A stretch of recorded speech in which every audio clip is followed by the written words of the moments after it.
Selamat pagi, selamat siang, selamat sore, selamat malam. Om Swastiastu. Assalamualaikum warahmatullahi wabarakatuh. Salam sejahtera untuk kita semua. Salam, Om Nama Budaya, salam kebajikan.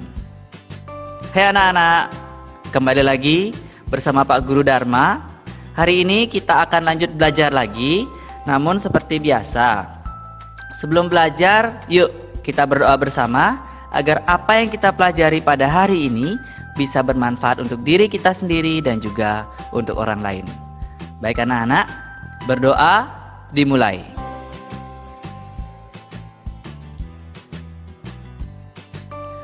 Berdoa selesai. Nah, tadi kita sudah berdoa. Sekarang ayo persiapkan dulu buku dan alat tulis kalian. Buku paket, buku latihan, alat tulis. Karena biasa di akhir video ini Pak Guru akan memberikan latihan kepada kalian semua. Jadi tolong dicermati videonya dengan baik. Hai anak-anak semua, kembali lagi bersama Pak Guru Dharma. Hari ini kita akan belajar tema 2 subtema 3 muatan pembelajaran SBDP. Nah, pada hari ini yang akan kita pelajari yaitu tentang menyanyi berkelompok. Di mana tujuan pembelajaran pada hari ini yaitu anak-anak mengetahui apa saja sih persiapan yang diperlukan dalam menyanyi bersama kelompok.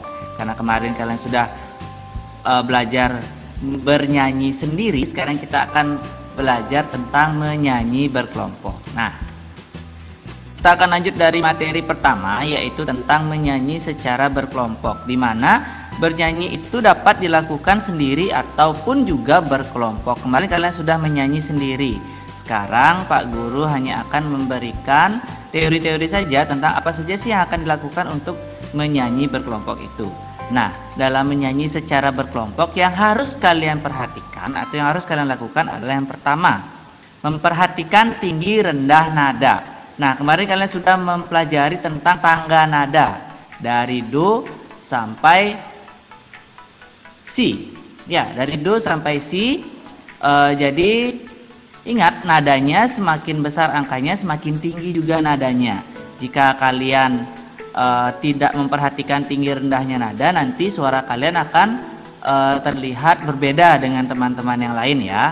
Jadi misalkan suara tinggi, kalian mengeluarkan suara yang rendah, jadi suara kalian itu akan terdengar sumbang atau terdengar berbeda dengan yang lain, jadi tidak kompak jadinya kelompoknya.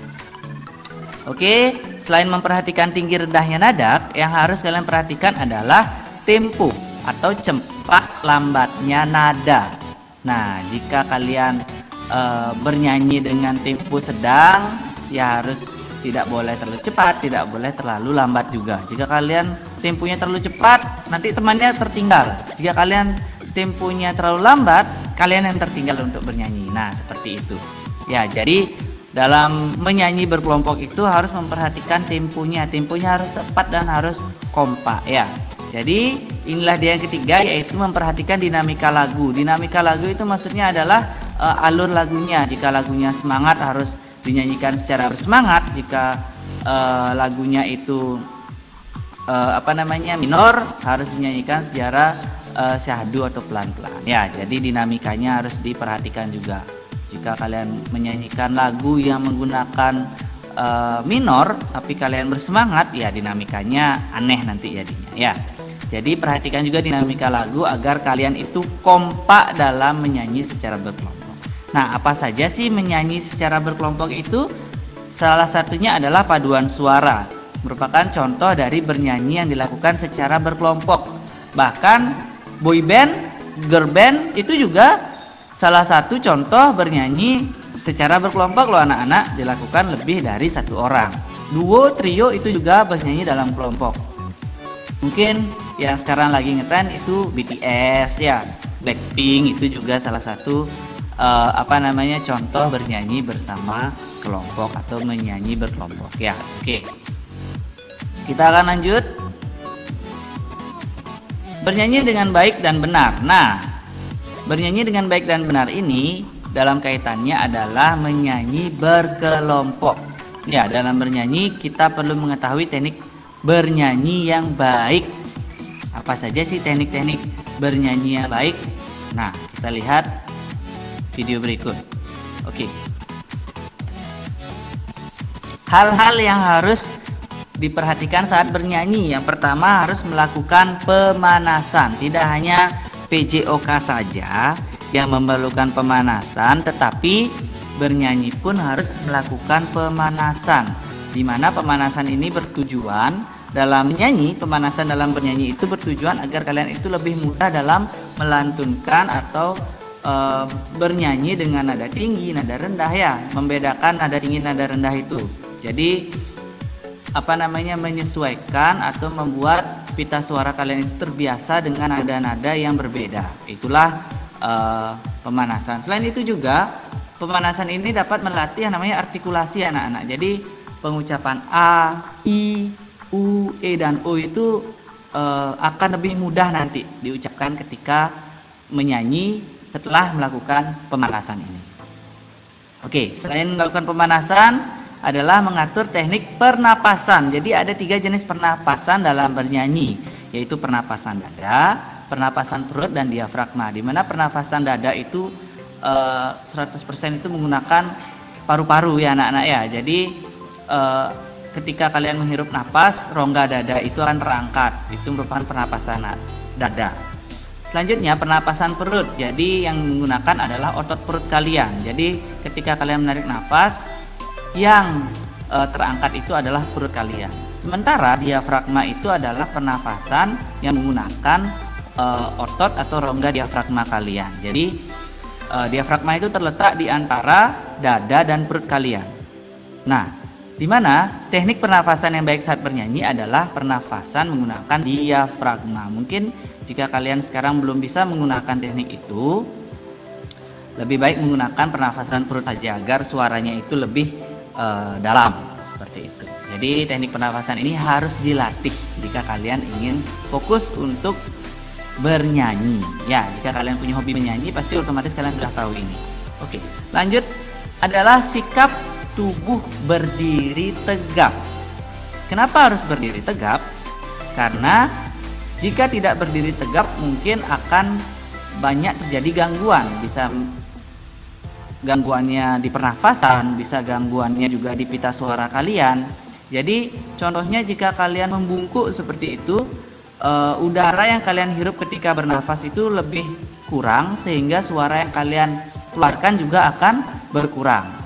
Ya, powernya, tenaganya itu akan berkurang. Jadi dalam bernyanyi kalian harus tubuhnya itu tegap, ya anak-anak ya. Jadi agar sirkulasi udara masuk, lalu power suara di pita suara juga akan loss keluar lebih bagus, ya, lebih nyaring suara kalian.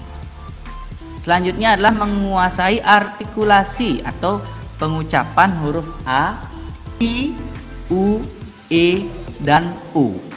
Jadi artikulasi ini sangat penting anak-anak. Jika kalian harus mengucapkan Indonesia misalnya, yang harus kalian ucapkan adalah Indonesia, bukan N. Biasanya kebanyakan orang-orang zaman dulu mengucapkan Indonesia itu N. Jadi dalam menyanyikan lagu Indonesia Raya ya lebih ke N, Indonesia, dan seharusnya adalah Indonesia. Harus mengucapkan huruf artikulasi dengan benar, A, I, U, E, dan O. Dan menguasai artikulasi ini juga memudahkan kalian untuk bernyanyi, memudahkan para pendengar ya mendengar suara dari lirik tersebut, dan memperindah lagu yang kalian bawakan ya. Oke, selain itu yang terakhir yang paling penting ya, yang paling penting adalah minum air hangat dan tidak terlalu banyak mengkonsumsi gorengan. Ya, jadi dalam kalian berlatih bernyanyi dengan kelompok itu, kurangi yang namanya minum air dingin, minum es, makan makanan yang digoreng-goreng. Ya, gorengan itu sangat mempengaruhi kualitas pita suara kalian. Sama juga dengan minum minuman yang dingin makan es gitu akan sedikit mengganggu pita suara kalian dalam bernyanyi. Jadi dalam bernyanyi harus kalian lakukan adalah ya cobalah untuk minum air yang hangat, lalu mengurangi mengonsumsi gorengan. Boleh tapi jangan terlalu banyak ya. Jadi dikurangi seperti itu. Baiklah, sekian anak-anak materi kita pada hari ini. Seperti biasa di akhir video Pak Guru berikan kalian latihan. Jadi ayo kita berlatih, dan latihan hari ini tentang pengetahuan dan sikap, dimana silakanlah kerjakan bagian ayo berlatih halaman 144 bagian SBDP saja. Jadi kerjakan pada buku pena kalian. Kirimkan hasil pekerjaan ke WA Guru Wali secara japri. Nah, tidak henti-hentinya Pak Guru selalu memberikan nasihat kepada kalian. Dalam kondisi pandemi seperti ini, jagalah kondisi, jagalah kesehatan kalian. Gunakanlah masker jika kalian terpaksa beraktivitas di luar rumah atau harus bepergian. Tapi jika boleh Pak Guru sarankan, ayo lakukan aktivitas di rumah saja, di dalam rumah saja.